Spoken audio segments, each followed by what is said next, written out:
नमस्कार दोस्तों, स्वागत है आप सभी का आपके अपने मैथमेटिक्स के चैनल आई मैथ यू पर। जैसा कि आपको पता है, खबर चल रही है रिट 2025 की जो आंसर की है लेवल 1 और लेवल 2 की उसको लेकर, तो उसी खबर से रिलेटेड मैं आपके लिए न्यूज़ खबर लेकर आया हूँ और वो खबर क्या है पूरी आपको डिटेल में बताऊँगा। कब आएगी आंसर की, आने के बाद में उस आंसर की से आप क्या कर सकते हैं। अगर आपको कोई आपत्ति है तो वो आपत्ति आप कैसे वहाँ पर रजिस्टर करवा सकते हैं, आंसर की कैसे देख सकते हैं और आंसर की कैसे देखने के बाद में आपकी आपत्ति के लिए कितना शुल्क लगेगा, पूरा का पूरा डिटेल में मैं आपको समझाता हूँ। जैसा कि आप थंबनेल में देख सकते हैं, रिट 2025 क्या आ गई क्या आंसर की? बिल्कुल आपके इस सवाल का जवाब आपको मिल जाएगा और अगर आ गई है तो चेक करो अभी और नहीं आई है तो चेक कब करोगे और कैसे करोगे, वो सारी डिटेल मैं आपको बता देता हूँ। देखिएगा, जैसा कि आपको पता है रिट पर परीक्षा जो है, रिट परीक्षा हमारी हुई थी 27 और 28 फरवरी को। 27 फरवरी को एक शिफ्ट में मॉर्निंग शिफ्ट में L1 की परीक्षा हुई थी और दोपहर में L2 की पहली शिफ्ट हुई थी और 28 फरवरी को L2 की सेकंड शिफ्ट हुई थी। कुल मिलाकर 3 शिफ्ट में पूरी रिट 2025 जो है कंप्लीट करवा दी गई थी। क्या कह रहा है ये देखिए, रिट 2025 उत्तर कुंजी है, उसके बारे में जानकारी इस तरह से है कि राजस्थान शिक्षक पात्रता परीक्षा जिसे कि रिट कहते हैं हम, 2025 उत्तर कुंजी उम्मीदवारों के लिए उनके प्रदर्शन का मूल्यांकन करने और उनके अंकों का अनुमान लगाने के लिए एक आवश्यक उपकरण के रूप में कार्य करती है। आंसर की क्यों लाई जाती है उसका आपको यहाँ पर बताया गया है कि ये इसके लिए उपयोग में आती है। उत्तर कुंजी मार्च 2025 के दूसरे सप्ताह में जारी होने की उम्मीद है। तो दूसरे सप्ताह में जारी होने की उम्मीद है, तो दूसरा सप्ताह तो चल रहा है, खत्म भी हो चुका है, तो अब कब जारी होने की उम्मीद है वो अभी आपको थोड़ी देर में बताते हैं। आगे क्या कह रहा है देखिए, रिट 2025 उत्तर कुंजी अवलोकन मतलब किस लिए है, क्या है, सारी डिटेल बताता हूं मैं आपको। रिट 2025 उत्तर कुंजी उन उम्मीदवारों के लिए एक आवश्यक संसाधन है जो माध्यमिक शिक्षा बोर्ड राजस्थान द्वारा आयोजित राजस्थान शिक्षक पात्रता परीक्षा में उपस्थित हुए थे। ये तो आप मानते हैं कि आंसर की केवल और केवल किन के लिए, उन्हीं लोगों के लिए जिन्होंने एग्जाम दिया था। अब जिन्होंने एग्जाम ही नहीं दिया उनको तो पेपर से कोई मतलब नहीं था, तो आंसर की से भी कोई मतलब नहीं है। यह परीक्षा 27 और 28 फरवरी 2025 को लेवल 1 प्राथमिक शिक्षक और लेवल 2 उच्च प्राथमिक शिक्षक दोनों के लिए हुई थी। बिल्कुल सही, अभी मैंने आपको बताया था कौन कौन से शिफ्ट में हुई थी। उम्मीदवारों को उनके उत्तरों अंकों को सत्यापित करने और विसंगतियां मिलने पर आपत्तियां उठाने के लिए उत्तर कुंजी मार्च 2025 के मध्य में जारी होने की उम्मीद है। अभी मैंने बोला मार्च 2025 जो कि चल रहा है उसके मध्य में, उस मध्य को भी हम क्रॉस कर चुके हैं, एक दो दिन ऊपर जारी होने की उम्मीद है। तो ये उम्मीद कब पूरी होने वाली है अभी बताते हैं आपको। मूल्यांकन प्रक्रिया में सटीकता और पारदर्शिता सुनिश्चित करने के लिए इन आपत्तियों का मूल्यांकन करने के बाद अंतिम उत्तर कुंजी जारी की जाएगी। एक बार तो आंसर की आ जाएगी, अब किसी को कुछ आपत्तियां होगी तो वो आपत्तियां ली जाएगी, फिर उनके ऊपर विचार किया जाएगा और अगर आपत्तियां उनकी सही होगी तो फिर जो आंसर की होगी उसके अंदर फिर से चेंजेस किए जाएंगे और फिर फाइनल आंसर की निकाली जाएगी। कैसे आपत्तियां ली जाएगी वो भी अभी मैं बताऊंगा आपको। उम्मीदवारों को आधिकारिक वेबसाइट जो है उससे उत्तर कुंजी डाउनलोड करनी चाहिए और रिट अंकन आयोजन योजना का उपयोग करके अपने उत्तरों की जांच कर लेनी चाहिए कि उनके कितने नंबर आ रहे हैं, ताकि ये पता चल जाए कि मेंस के लिए, मुख्य परीक्षा के लिए, थर्ड ग्रेड एग्जाम के लिए तैयारी करें या ना करें।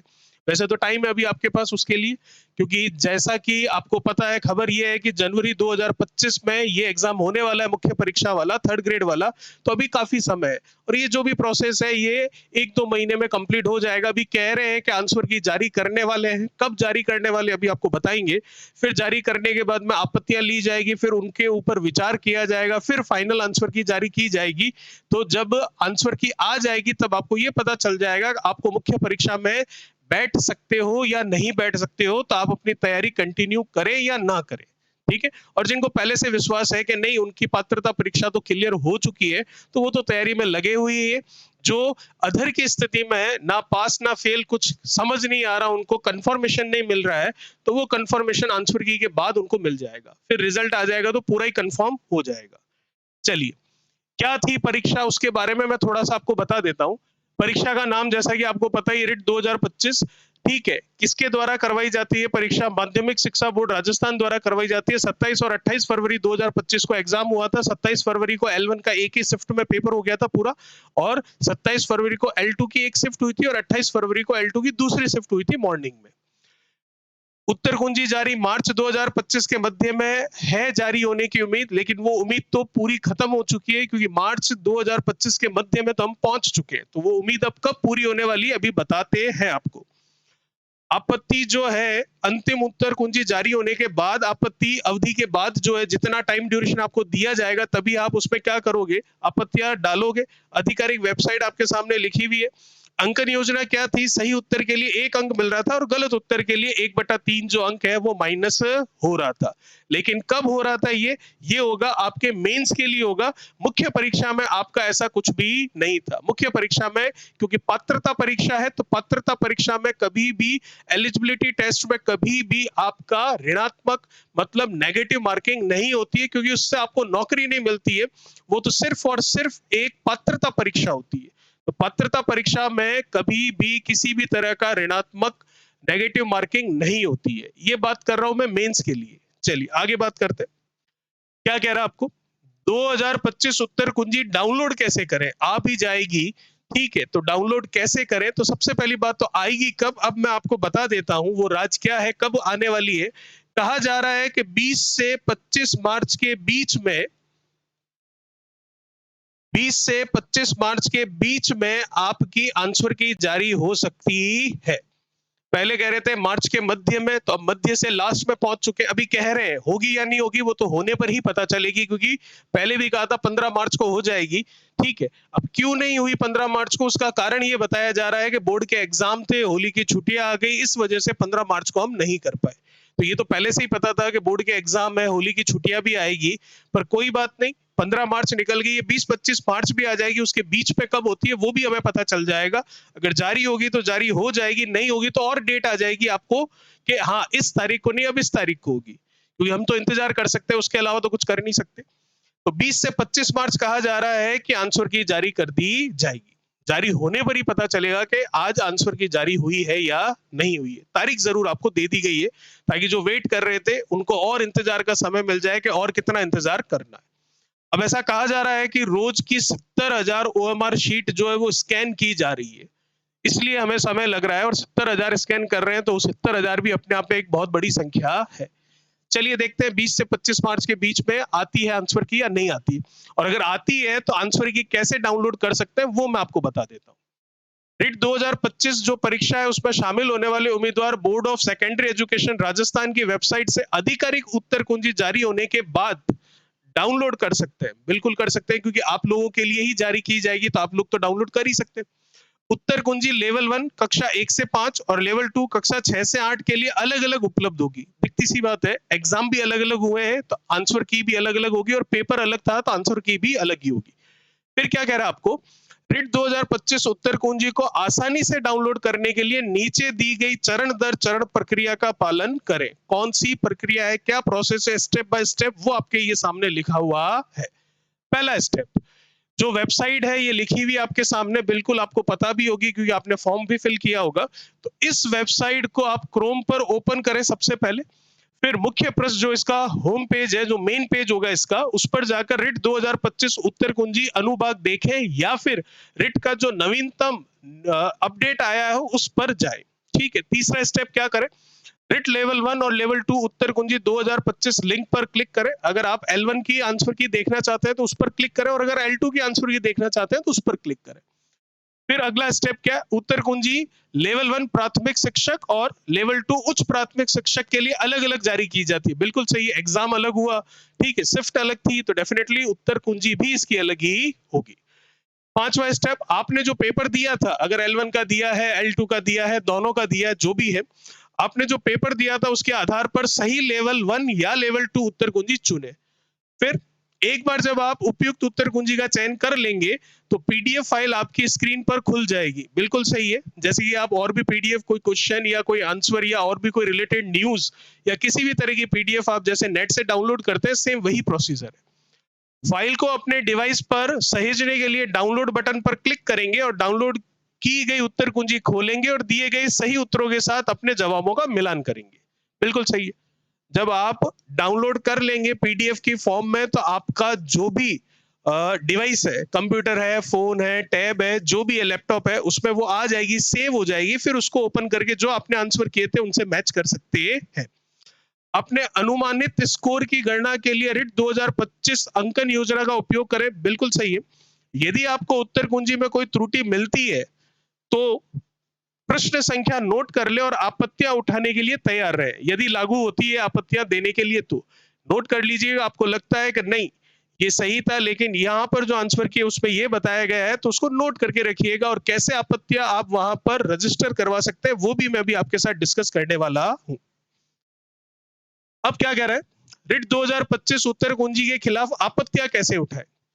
20 से 25 मार्च के बीच में आ गई उत्तर कुंजी, आपने L1 L2 जो भी एग्जाम देना था दिया, और उसके अकॉर्डिंग आपने वो सारी की सारी उत्तर कुंजी जो भी थी मैच कर ली, और आपको कुछ लगा कि इस क्वेश्चन में ये गड़बड़ है तो आपने वो नोट भी कर लिया।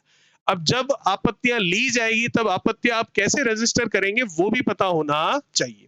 देखिएगा, माध्यमिक शिक्षा बोर्ड जो है उम्मीदवारों को 2025 उत्तर कुंजी में कोई विसंगतियां मिलने पर आपत्तियां उठाने की अनुमति देता है। बिल्कुल देता है, आपका हक है ये।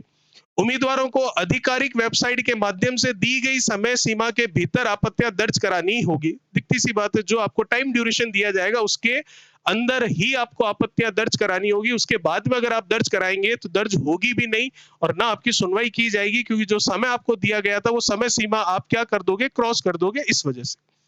फिर क्या कह रहा है, नीचे जो 2025 उत्तर कुंजी के खिलाफ आपत्तियां उठाने के लिए चरण दर चरण मार्गदर्शक दिया गया है, स्टेप बाय स्टेप आपको जो फॉलो करने हैं वो सारे के सारे स्टेप्स क्या है, चरण दर चरण स्टेप बाय स्टेप मैं आपको बता देता हूं। जैसे कि उत्तर कुंजी डाउनलोड करने के लिए स्टेप बताए थे, वैसे ही आपत्तियां दर्ज करने के लिए भी स्टेप आपके सामने है। क्या स्टेप है देखिएगा। सबसे पहला, रिट 2025 की जो आधिकारिक वेबसाइट है उस पर जाएंगे, जहां से आपने देखा होगा अपना आंसर की, जहां से आपने फॉर्म भरा होगा, उसी वेबसाइट पर आप जाएंगे आपत्तियां दर्ज कराने के लिए। पहला स्टेप तो ये रहा।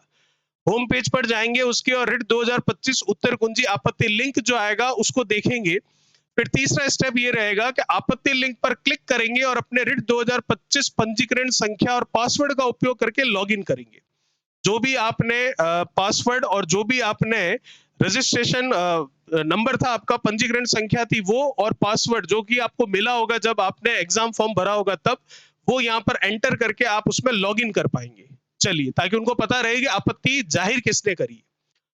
चौथा स्टेप, सुनिश्चित करें कि आप आपत्ति प्रस्तुत करने वाले पोर्टल तक पहुंचने के लिए सही विवरण दर्ज कर रहे हैं। जो भी वो मांग रहा है आपसे डिटेल, वो सारी की सारी डिटेल सही होनी चाहिए। क्वेश्चन नंबर सही होना चाहिए, जो भी आप आपत्ति दर्ज करा रहे हैं वो जेन्युइन होनी चाहिए, बिल्कुल सही होनी चाहिए, और जो भी आपसे आपकी डिटेल मांगी जा रही है वो सारी भी सही होनी चाहिए। रिट उत्तर कुंजी से प्रश्नों और उत्तरों की एक सूची प्रदर्शित कर दी जाएगी वहां पर, ठीक है। फिर उस विशिष्ट प्रश्न संख्या का चयन करके जिसका उत्तर आपको गलत लगता है, वहां पर लिस्ट आ जाएगी पूरी की पूरी, लेवल 1 लेवल 2 जो भी आप शिफ्ट डालेंगे उसके अकॉर्डिंग पूरे क्वेश्चन की आपके सामने एक पूरी की पूरी लिस्ट आएगी। उसमें फिर आप सेलेक्ट करोगे कि आपको कौन से क्वेश्चन में गड़बड़ी लग रही है, कौन से सवाल में आपको आपत्ति है, उसको आप सेलेक्ट करोगे। फिर अपनी आपत्ति को उचित ठहराने के लिए सहायक दस्तावेज, जैसे कोई पाठ्य पुस्तक है, आधिकारिक अध्ययन सामग्री है, या विशेषज्ञ संदर्भ में कुछ भी है, पीडीएफ प्रारूप पीडीएफ की फॉर्म में उसको अपलोड करना पड़ेगा। ऐसा नहीं है कि आपने तीसरे नंबर क्वेश्चन पर टिक कर दिया और आपके पास कोई प्रूफ ही नहीं है कि ये जो है ये आपत्ति है, आपको ये क्वेश्चन का आंसर इन्होंने गलत बताया है। कोई प्रूफ भी होना चाहिए आपको कि आप किस आधार पर ये कह रहे हैं कि ये प्रश्न जो है इसका आंसर जो बताया गया है माध्यमिक शिक्षा बोर्ड के द्वारा वो गलत है। तो वो प्रूफ, वो सबूत भी आपको साथ ही साथ पीडीएफ के फॉर्म में अपलोड करना पड़ेगा। अगला, आपत्तियां प्रस्तुत करने के लिए प्रति प्रश्न एक गैर वापसी योग्य शुल्क का भुगतान करना होगा, और शुल्क आमतौर पर 300 रुपए प्रति प्रश्न होता है। आपको आपत्ति डालनी है, दर्ज करवानी है, बिल्कुल रजिस्टर करवा सकते हैं, लेकिन वो फ्री नहीं है, आपको पैसा लगेगा, और पैसा 300 रुपए प्रति प्रश्न लगेगा, और वो गैर वापसी योग्य होगा, मतलब नॉन रिफंडेबल होगा, वापस आपको नहीं दिया जाएगा। इसके आगे एक बात और जोड़ी है मैंने, सटीक राशि जो है वो वेबसाइट पर बता दी जाएगी। 300 से कम होगा, ज्यादा होगा, नहीं होगा, कितना होगा, वो और भी ज्यादा डिटेल में आपत्तियां जब ली जाएगी तब वेबसाइट पर आपके साथ डिस्कस कर दी जाएगी। अंतिम स्टेप क्या है? अपने द्वारा दिए गए सभी विवरणों की सावधानी पूर्वक समीक्षा करें और सबमिशन बटन जो है उस पर क्लिक कर दें। सबमिट, ये सारा का सारा फॉर्म भरने के बाद में, डिटेल भरने के बाद में लास्ट में सबमिट वाला जो बटन है उसको क्लिक करना है। लेकिन उससे पहले पूरा एक बार डिटेल में जो भी आपने भरा है उसका पहले एनालाइज कर लें कि जो जो चीजें आपको आपत्तियां थी, जो जो आपने चीजें डाली है, जो जो चीजें आपने यहाँ पर फॉर्म में आपत्ति दर्ज करवाने के लिए एंटर करी है, लिखी है, जो भी है वो सारी की सारी सही है या नहीं है। क्योंकि सबमिट बटन करने के बाद में उसमें आप चेंजेस फिर से नहीं कर पाएंगे। तो एक बार तसल्ली से वापस जो भी आपने एंट्रियां करी है वो सारी तसल्ली से देखिएगा, उसके बाद ही सबमिट बटन जो है उसको क्लिक कीजिएगा। तो जैसा कि मैंने आपको पूरा का पूरा डिटेल में बता दिया कि किस तरीके से आप आपत्तियां ले सकते हैं, आपत्तियां दर्ज करवा सकते हैं। तो आपत्ति दर्ज कैसे करवा सकते हैं, आप अपनी आंसर की कैसे देख सकते हैं, और आंसर की कब आने वाली है। बोला था 15 मार्च को आएगी, लेकिन 15 मार्च जो है वो तो चला गया, मिड ऑफ मार्च की बात करी थी वो तो चला गया। अब कह रहे हैं 20 से 25 मार्च के बीच में कभी ना कभी आ जाएगी। तो 20 से 25 मार्च भी आ जाएगी, उसका भी इंतजार कर लेंगे। या तो आंसर की आ जाएगी या फिर एक और तारीख आ जाएगी, कुछ ना कुछ जरूर अपडेट आ जाएगा। आई होप आपको ये जानकारी बहुत सही लगी होगी और अच्छी लगी होगी और उपयोगी लगी होगी। तो उम्मीद करता हूं अगर आप नए हैं इस चैनल पर तो चैनल को सब्सक्राइब जरूर कर दें, इसी तरह की लेटेस्ट अपडेट देखने के लिए, और साथ ही साथ मैथमेटिक्स के कंटेंट के लिए, चाहे आप कोई भी एग्जाम की तैयारी कर रहे हैं। और अगर आपको ये वीडियो अच्छा लगा हो तो इसको लाइक कर दें, और अगर और भी स्टूडेंट के पास ये खबर, ये न्यूज पहुंचाना चाहते हो तो इस वीडियो को शेयर कर दें। और भी जो आने वाले वीडियोस हैं, आने वाली जो क्लासेस है मैथमेटिक्स की, उसका अगर आप अपडेट लेना चाहते हैं तो नोटिफिकेशन के लिए बेल आइकन को प्रेस कर दें। और साथ ही साथ अगर इस पूरी क्लास की या और भी जो मैथमेटिक्स की क्लासेस हुई है जो कि आपने इस चैनल पर वीडियो देखे हो, उनकी या होने वाली जो क्लासेस है उन सभी की अगर आप पीडीएफ चाहते हैं एज इट इज, जैसे कि मैं यहाँ पर लेकर आता हूँ आपके सामने, तो टेलीग्राम चैनल पर जाकर आई मैथ यू नाम से जो ग्रुप है उसे ज्वाइन कर ले। धन्यवाद, थैंक यू सो मच।